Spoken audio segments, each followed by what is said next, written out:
Before you comment, no, this isn't me trying to be a contrarian or controversial. I have been trying to stay away from social media to avoid spoilers. I believe I saw this DLC got critical acclaim before the official launch, and I just have a feeling that most people will like it.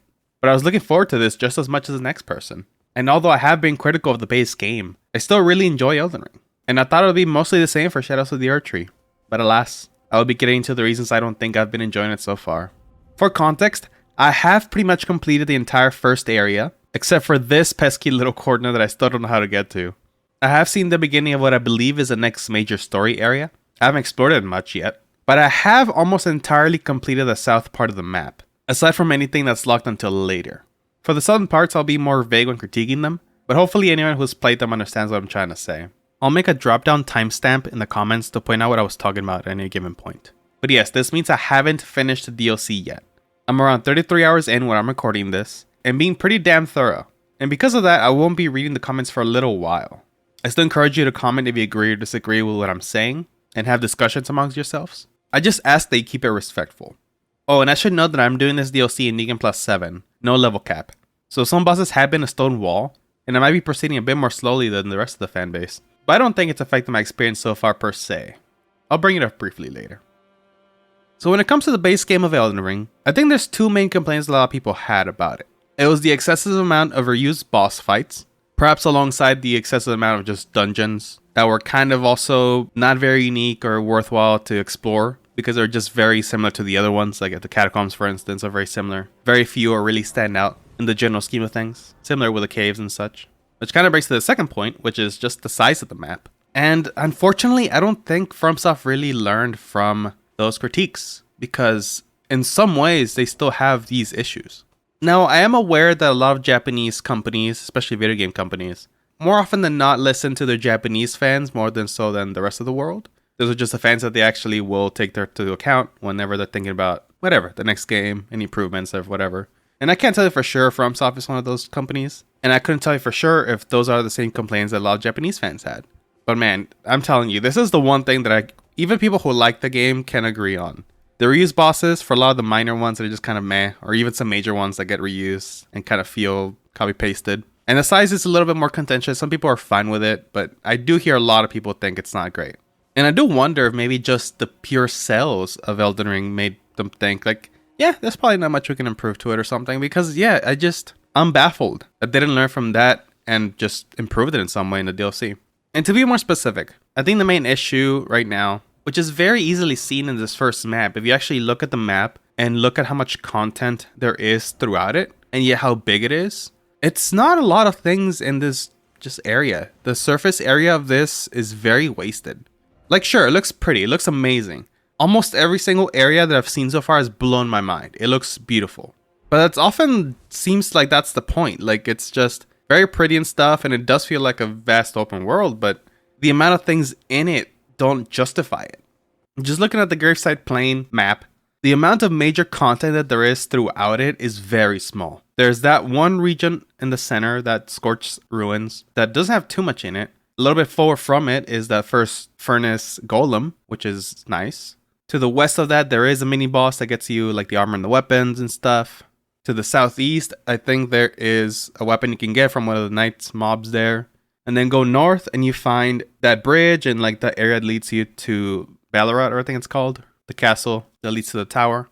And a little north from that, in that little lake, is a reused dragon fight. But there's still so much of this land that's there that's just not really used for much. Like I can't remember many things that are there. Maybe there are some of those fragments that help you increase your stats and stuff here and there. And those do seem like they'll be useful for better or for worse. But aside from these like hilltops and stuff like that, and maybe some like camps later on, there's just not a lot going on in this first area even. And that's the thing that really annoys me about even the base game. To me, it seems like they designed the map first, like the drawing of it, and then started kind of putting things here and there, just filling it out and stuff. Which even if I'm wrong about that, it still just leaves a lot of empty space and stuff. And I do wonder if they spend so much time working on the entirety of this DLC map that they didn't even get to like really take advantage of all that space and stuff. I think I read a couple months before the DLC dropped that it was supposed to be around the size of Limgrave, which feels like it might be underselling it a bit. It might be a little bit bigger. I guess it depends if it include Whipping Peninsula. If it does, maybe you can say it's around the same size. But the thing about Limgrave, at least, is that it actually is pretty packed. You have a lot of things you can do there.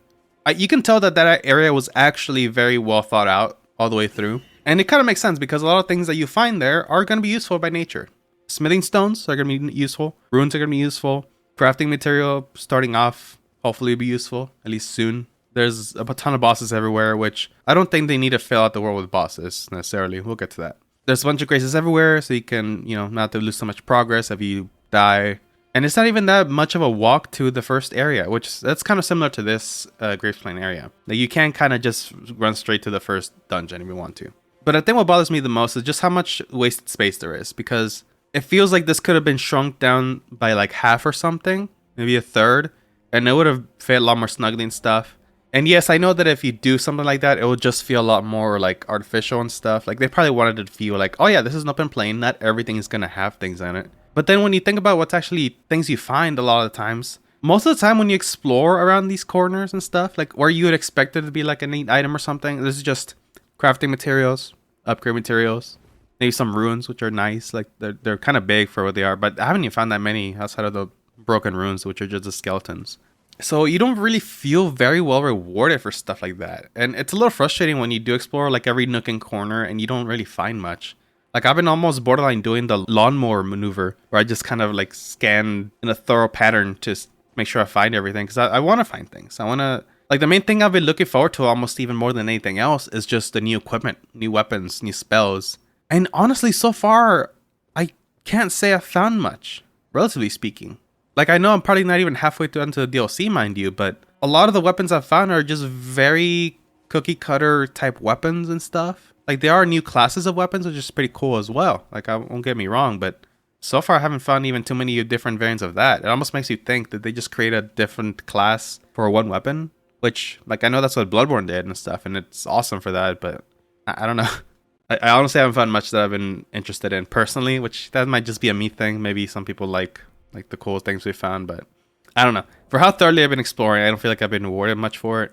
And I know it is rough to want to be rewarded for every nook and corner, because if someone just plays somewhat casually, maybe just looks at the highlighted points in the map, they're the fine things, but maybe not everything. Like I'm sure it would be frustrating to learn you missed a lot of things just by not going to this random corner of the map and stuff. But I don't know.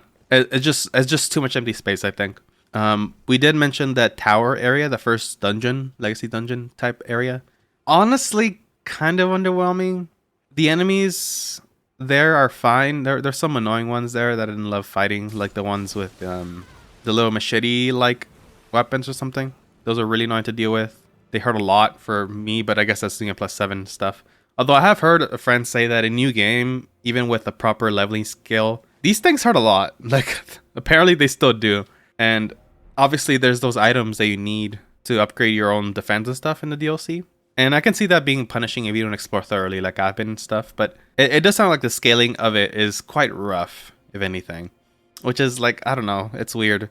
It seems like even going in at 150 or something isn't enough, until you explore plenty of the area to get those defense and damage upgrades. But I can't say much to that quite yet. I've only done this in a +7, which is gonna hurt anyway, and I figured it would, but yeah. But yeah, the actual dungeon itself, like even visually, I wasn't that impressed. Like it was fine, but I definitely feel like I've seen this before. There was a few shortcuts and stuff, but like nothing that impressive, which is a little bit sad because like the legacy dungeons are some of the most cool parts of the base game, I would say. Like Limgrave and Lindell were really cool. And this didn't feel like it stood out that much. I mean, it was definitely still very linear with only a few branching paths here and there. When I got that key for that storeroom, when I eventually got the reward for that, I was very disappointed. Which is also another thing. I feel like a lot of things they added so far, like a lot of the spells, like I've seen a lot of Rancor based spells, for instance. I don't know why. I don't know that was the most popular type of element before. And maybe that's why they're adding more things. But even these don't seem that good, to be honest. I can't say for sure. But I'm definitely not going to that storeroom again, I don't think, unless I specifically want the item. And then the final boss was okay. It was definitely, I think, the second boss encounter or something. And, I mean, it was cool. Design-wise, it's really, really cool. But unfortunately, once again, it's definitely a camera boss. Like, if you're just in a very specific spot, kind of near him, your camera's gonna start, like, not cooperating and making it a little harder to tell what's happening and stuff. Which, that's been an issue since, like, Bloodborne. Unfortunately, it's hard to kind of account for in some regards, and I don't know how you could fix it easily, but it's definitely been an issue for a long time. And I don't have any complaints about the boss. It's definitely kind of weird to learn. They've got a lot of movements that are just kind of weird and awkward and stuff, which is definitely the point to some degree. But I don't know. That's all I can say. I just think it's like maybe just a little bit above average. But if we go back to, like, say, the little lake area to the north, there's that ghost flame dragon or whatever it's called. And that was very annoying and disappointing for me, because I'm actually a defender of the flying dragons in the base game. Like, I know that there's like a handful, there's around 6 and stuff. What I've said in the past sometimes to defend them is that, like, yeah, it's a game with dragons on them. It would kind of be disappointing if there just wasn't more dragons, or like there wasn't as many as there were, and only like 6 of them in this 100-hour experience, and very much spread across the whole map. And they don't all have to be a boss, but at least the ones they do show you have had like a different super move or something, you know, to make them different a little bit. But the main reason I don't necessarily mind them much is also because I feel like they're very well designed. To me, they feel like a Dark Souls boss or something, in the sense that, like, you have very clear ways to punish almost everything they do. It's not bogged down by like super weirdly delayed attacks or like super fast attacks that you can barely have time to react to when you first encounter them and stuff like that. Like, they almost literally feel like the Dark Souls 3 boss to me. And even Dark Souls 3 had a little bit of issues with delay and stuff, but not as much as this game, like even the base game did. But then, not only did they take the flying dragon from the base game, they also gave it extra moves that do make it harder, I suppose. So that's a pro for you, then cool. But the new attacks they do are just almost sped up enough that they just look very awkward in the animations of the dragon. And I don't like it. I just don't like the new attacks and stuff. Like, even I can't really defend their use of the dragons here. Like, okay, if they did this once, like they brought in a new variant of a dragon like that because they want to show what happens when a dragon dies or something, how they cast into the Shadowlands, Shadow Realm, then cool, sure, I guess that'd be nice. And slight spoilers for the southern areas, and maybe a little bit later, they reused this guy a couple times. And in one of the occasions, at least, I haven't fought one of them, but the other one I did fight him at least, kind of made him worse somehow. Like, they made the encounter worse by giving it an extra attack that just makes it more tedious. So yeah, don't love that. Really annoying. So not only they reuse bosses from the base game, they're also reusing bosses in the same DLC, and it's not been fun. Because you know what else they reused? They reused base game bosses just straight up.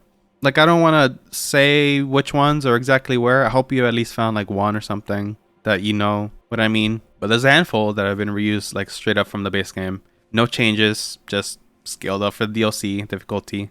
And there's definitely one of them that wasn't fun at all, and I just ended up cheesing it because I didn't care. I fought plenty of these guys in the base game. They weren't that fun there to begin with, and they certainly weren't fun paying 40 extra bucks for them. So I just straight up cheesed them, and I don't care. I'm not usually one who wants to do that, but I've already fought this guy countless times, like through my many replays of the base game, and it's just like, no, I'm good, man. And that does bring me to one of the southern areas, which I guess I can just talk about now that I'm kind of in that train of thought. I'm not gonna say the name. I will say it's in the southeast segment of the map. Visually, it's fucking godsmacking. It might be one of the most beautiful things I've seen in a game ever. And I guess if you don't want a description of this area further, you can skip ahead a little bit. I'll mark a timestamp on it and stuff. But this is one area where, again, most beautiful plains I've ever seen in my life. It is amazing. I ended my first day of recording and playing like there because I was like, okay, I need to turn this around, because I was not enjoying it that much like halfway through the first day, honestly. Like, there's parts of it that I was like, Like, I think by that point I was at the very least lukewarm so far. I haven't been impressed by much. So I was like, you know what? Let's turn this around a little bit. I'm going to start my next day fresh with a cool, badass new area where there's a lot of cool concept and stuff. And it has to be the most disappointing thing I've ever experienced in the series. And I don't necessarily mean it's bad. It is a little bad. So this area, you go in there, immediately there is a reused boss from the base game. Once again, I'll say it. It's a dragon that's reused, but it's even closer to the original dragons. It has a few new moves, which are cool. So in a sense, it is kind of like the base game ones, where they have a different, unique kind of element to it or something. I didn't think it had to be a new boss. It could have just been an area enemy, a mini boss kind of, I guess. So I beat it.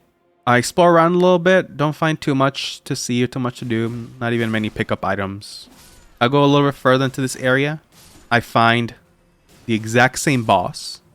I literally mean the exact same boss, just fighting another enemy. So that kind of, it does damage for me. So that means that I'll have to fight the boss at less health. My first time there, I die immediately because I think the attack I did one-shot me. I'm not joking. I think it literally one-shot me. Possibly through my ritual shield. I don't remember for sure. And then I realized, oh, this is kind of bad actually, because I either have to fight him while there's other giant enemy is fighting them, which risks me taking a giant hit alongside it, or I have to wait for it to die, because it wasn't going to kill the boss for me, right? It's probably scaled to not be as strong. Yeah, so there's that. I look around once again. There wasn't much else there either. I don't think there was even that many paths to go there from there. Like, it was just like a corner where you can see the cliff. I think there was an item here and there. I go further, and they reuse yet another boss from the base game. A different one. One that I don't like as much. But it's almost literally the exact same thing, except for the fact that a certain aspect of it is a little harder to dodge. Like, you have to dodge like twice almost every time you dodge their attack. Except this travels a lot farther. And there's water in the area, and it's a lightning-based thing. So sometimes the lightning will just hit you, even though you're like a mile away. It's so inconsistent dodging these things that I had to have golden lightning fortification to not get destroyed all the time, even if I'm just that. Or sometimes the horse to just jump like twice in the air or something to just get around. I was stuck on this boss for like 2 hours, I think, minimum, and it was just the reused boss from the base game, almost bar for bar. It was terrible. At some point, I've been recording this whole playthrough so far, and I have commentaries on stuff like that. I hit a point where I was just like, okay, fuck this. I stopped talking and just accepted that I was gonna be farming this guy for a while. And it was fucked up. It took me a long time. Again, I'm in New Game Plus 7. I think this optional area might technically be endgame, if you can call it that, for the DLC. That's why I'm kind of hesitant on saying anything about it that's specific, and why I did the disclaimer. But yeah, I beat them. I didn't feel this accomplishment at all. It was just like, oh, finally. Which, I'm gonna be honest, I haven't really felt relief beating like almost any of the bosses so far. It's just been like, oh, thank God it's over. Either that or I destroy them really fast in some cases. Yeah, so I beat that guy. Go forward. Still not much there. I think most of the things I see from here on are smithing stones. The max ones, which is like, cool, great. That's awesome, I guess. But my God, you're coming to the DLC having beat Moog. I don't think we need the upgrade materials. They give you so many like smithing stones 4s and 5s and 6 and stuff, and it's like, why? Like, yes, it's useful and stuff, but I don't know. That I think a lot of us would just rather like buy them from the smithing stone thing. Like, you can have the max ones; those are fine, those are great and stuff. But my God, I don't know. I just felt so misplaced. Like, this isn't uncommon. This happens for almost all the DLCs in the FromSoft games. They usually give you like a Titanite slab or something, or a couple even, that you can get, which are great.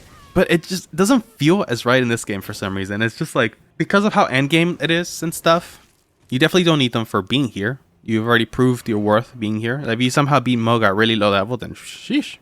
So yeah, so I get to the final boss of this, and holy shit, he does so much fucking damage. And that's part of why I think this might just be like a really endgame part of the DLC, so to speak. And it's not the worst boss ever. It does have a lot of annoying aspects of it. I haven't beat it yet, to be honest. I'm gonna come back to it at some point. The design is really cool. I was starting to get a little bit into it, like I starting to understand how that boss worked. But I was like, you know what? Okay, I'm gonna take a moment and come back later. So there's not many complaints with that final boss necessarily. It's not the most fun, to be honest. Like, that's one aspect of the DLC so far that's been a little bit like the bosses haven't been fun, I don't think. At least not for me. But just the whole area, like the area leading up to all this, is what I felt was one of the most disappointing experiences I've had in this DLC. Or in the series, the entire FromSoft catalog that I've played. It was just a boss rush. Now, the rest of the southern areas, which I explored later, were kind of fine. The blue one is how I'll refer to it. Really great area. Like I actually really like it. I was enjoying exploring that for whatever reason, more so than like the grave side plains. Until I found a boss. And that's kind of soured everything. I mean, I don't remember finding many bosses there, but like they're honestly the worst part of the experience, which is like, what a statement, you know? The bosses are the worst part of an expansion. What a fucking world we live in. Like, look, I'm not the bosses guy, you know? Like, I know there's a lot of people who play these games almost solely for the bosses, and I mean, good for you, I guess, if that's you. But I have to wonder if that's been disappointing for a lot of people like that, like who like that aspect of it the most too, because you're just fighting bosses you've already fought before. They aren't really fun, I would think. For me, like I just like every aspect of the Souls games. Like to me, I'm a sum of the parts kind of guy for these games. So almost every single aspect of it is great. And so it's been disappointing so far that the only things I've thoroughly enjoyed so far, or mostly, are like the visuals and the music. Occasionally, I have fun exploring some areas, like that blue one. Maybe the red one, kind of next to it too, has been fine. That one's been fine, but honestly, a little more disappointing even than the blue one. But yeah, it's weird. Like just to think that these series that's very well known for the bosses have been some of the most lacking parts.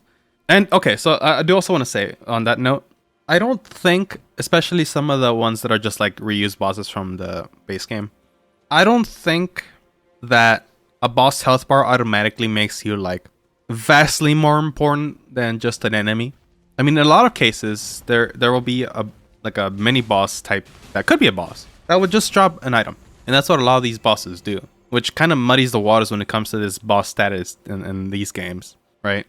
So to me, I don't necessarily treat the bosses as like gospel or anything, in the sense that I want them to be something like unimaginably cool or whatever. Like obviously this game has different priorities. Like there's like almost scales to the bosses. There's like the remembrances, there's the major bosses, and there's those that just say enemy failed or whatever.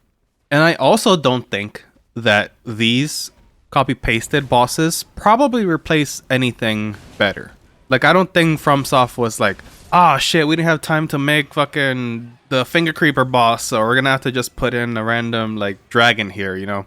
I don't think that's what happens. I think a lot of the times there are means to an end. They either are put there to have something in this area that's noteworthy, quote unquote, or they want it to drop an item and they just want to make it a little bit more of a spectacle to it. I mean, shit, the furnace golems aren't considered a boss, quote unquote, but they function exactly like a lot of the Erdtree avatars, you know? They'll drop a tier so far. I've only killed like 2 or 3, so I can't say for all of them. But they drop a tier, which is a very like unique item even. Like that would always be more worthwhile the boss title, I suppose, than a lot of the other ones. Because they drop like a unique item. That's like a key item technically, you know? But they also don't have a lot of moves, so they probably didn't think it was worthwhile to make it a boss. It's just like a overall threat or something. I don't really know. Like I said, the boss title has been really muddy as of late. Yeah, either way. It's been kind of disappointing, like either way. Oh, and I do want to say, the reused boss aspect, not new to DLCs. Bloodborne had Lawrence, which is a reskin of the Cleric Beast, which is different and visually and has new moves and stuff, but it is what it is. It is a reskin of the Cleric Beast. DS2 had reuse of the Smelter Demon, which also had the varied moveset, and it was blue. And then, I forgot her name, Alana or something, the Squalid Queen from the first DLC in Dark Souls 2, could resummon Velstadt, in a sense. So it kind of made it another boss fight too. Like that was reused. And so let's just, for the sake of argument, because this is how the internet seems to treat these two, let's just say Dark Souls 2 is the lowest of the low, and Bloodborne is the highest of the high. And Old Hunters specifically is very much revered as like possibly like the standard for DLCs in these games, right? Still had Lawrence. Like honestly, Lawrence, like I don't even remember it being that fun to fight necessarily. Like the music was fucking bomb. But that does not make the boss fight great. So this is nothing new. And you could even argue it was a worse occasion there, like a worse thing to do there, than it was in this one, because there's just a lot more opportunities for new bosses and stuff. And we already know that Elden Ring has some bosses that are higher tier than others. But still, like paying $40 to just see some of the same bosses we've already seen multiple times in the base game, maybe some with slightly different moveset. It's just, man. I'm just not sure that this DLC format works too well with an open world game like this. Like in the other games, the level design generally was a lot tighter and stuff. They had a lot more control over things and stuff, so they can put in very specific level curves on things or guide you in a certain direction and know what you've seen and what you haven't, that kind of thing. And there wasn't such a thing as an open world, so like you could just have very tight level design, which is, besides Legacy Dungeons, generally lacking in the Souls games, right? Or Elden Ring, rather.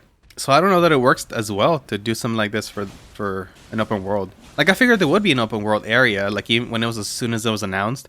And I was hoping mostly it was just like one big one, like maybe not visually. Like it could be like a couple kind of put together in a sense. Like that's fine. Like what they did now is fine. I just think the size of it compared to how much content there actually is in it that's worthwhile is not a lot.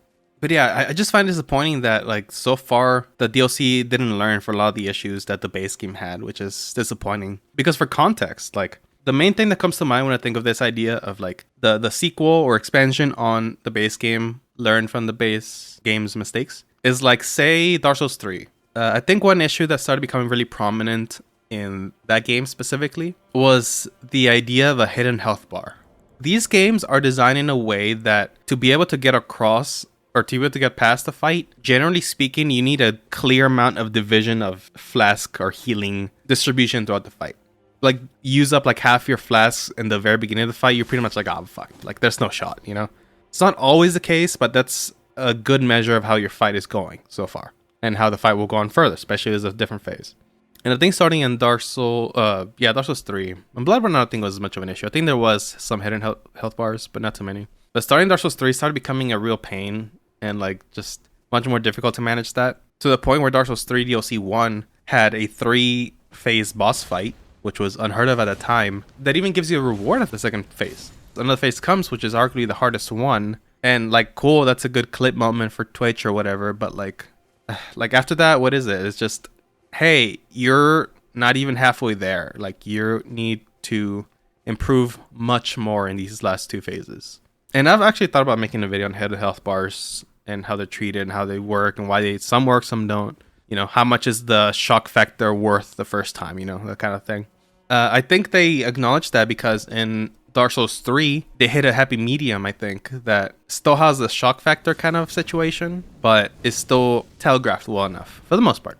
What they started doing mostly was, for say Gale in the end of the DLC for Dark Souls 3, the last one, he has a gigantic health bar, which does make the boss seem extremely tanky, and to some degree they are. Like, that's one downside of it, that does make bosses seem really tanky whenever they have a giant health bar with multiple phases.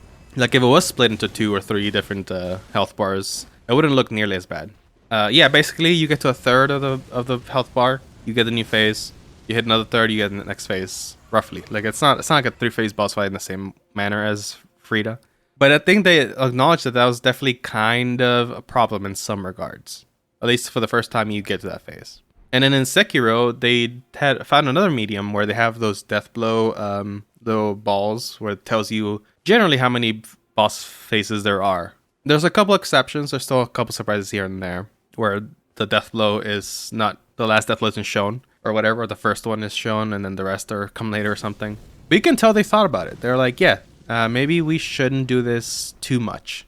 In Elden Ring, I think the only exception to that rule is like remembrances bosses, like the demigods, like Rykard, Renala, those all have like a hidden health bar. But at least that keeps them special and not overused of a concept.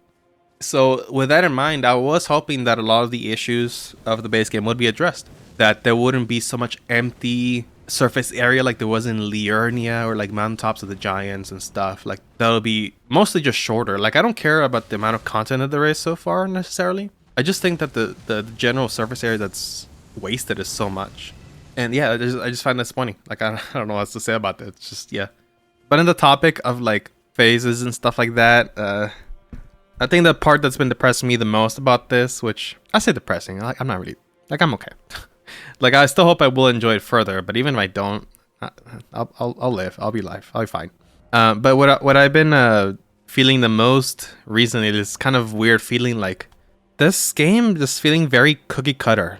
Like as far as like boss fights that I've enjoyed, there's only like 2, and I fought around 20. I think I've been counting. There's 2 that I really enjoyed. I guess I can say one of them is Relana. it's still fucking me up. I haven't beat it yet. I just kind of got around it for exploring the next area. She is still a little bit annoying for me, and it is a cool fight and all, but I'm still enjoying it mostly. I just don't want to be stuck that long as I have been so far. But I've been enjoying that. There's another one that's a little more secret, optional, that I don't want to necessarily say yet.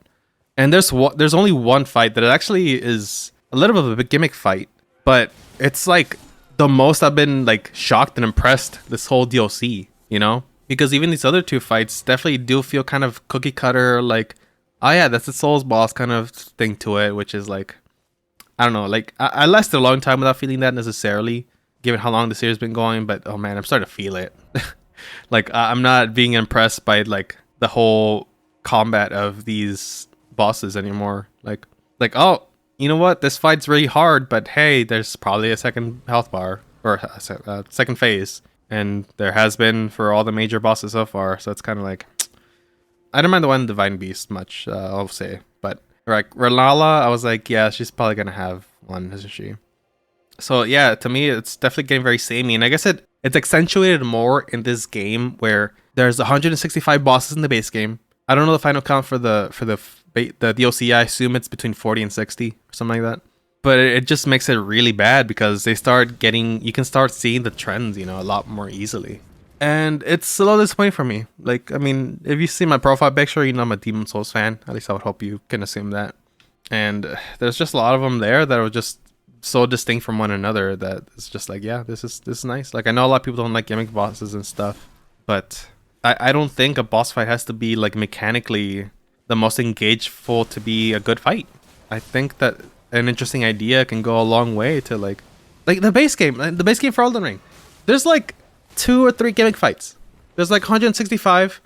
I genuinely think that if you had made some of those like repeats just a gimmick fight, even if people don't necessarily love redoing them, it'd probably be less tedious than just reusing a boss fight. Because like there's like the Renala that has the whole idea of like killing the 3 guys and then the real boss drops down and stuff. But then you also get a legitimate cool like magic caster fight in the second phase. Rykard uses the Storm Ruler equivalent, which is, you know, that's just another reused concept. I still like it because it do it differently enough. Like, it doesn't solve the fight. You still have to be good at it, but it brings a new aspect to it. And like the Spirit Scholar Snail that brings in the Crucible or like the Godscan, those are the only other ones that are kind of like gimmicky-esque, but they're still mostly standard fights. So when I saw this one fight that I definitely won't get into yet, like that was unique and interesting and new, I was like, whoa, this is kind of neat. Like, I was actually shocked about what happened in there, you know? And I don't think people were gonna like it that much or anything, or find it that interesting. But I was genuinely surprised, which is a new thing for the series, man. Yeah, so I don't know. That's my like doomer take on this, like the worst case scenario. That just could be me. I don't know. Like I'm not gonna say that's necessarily a con against it, but for me, it's been getting to me a little bit, to be honest. But yeah, I mean, again, I am not gonna read the comments for a little while. I will hopefully do come back to them at some point. If you couldn't tell, this was unscripted for the most part, besides the intro, just because I did need to make sure I had some points talked about for context.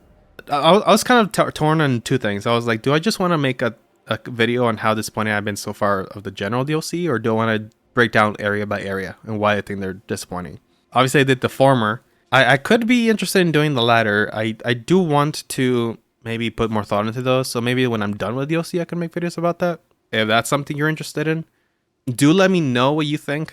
I am curious because I have heard mixed opinions. Like a couple of friends in the server I'm in, like, have also kind of complained about a few aspects of it. One of them did mention like that wasted space thing, and another one talked about like the scaling of it being kind of meh about it. So I'm glad I'm not super alone in that necessarily. Again, I'm guessing that people overall probably like the DLC.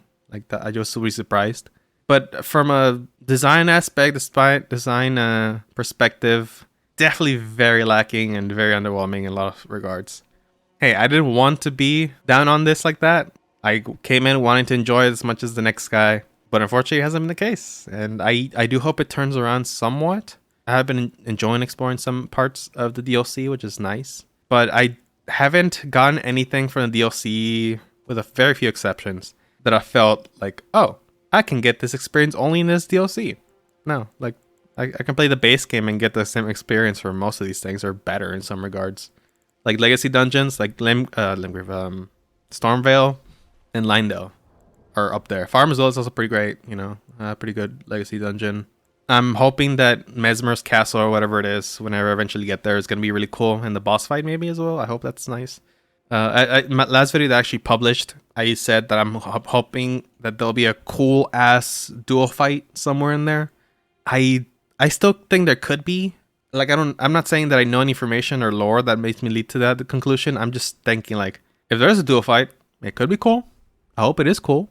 I just hope it's not fucking garbage in some regard, you know, like that's some design aspect that I'm like, that's not, that's not how you do it, Chief.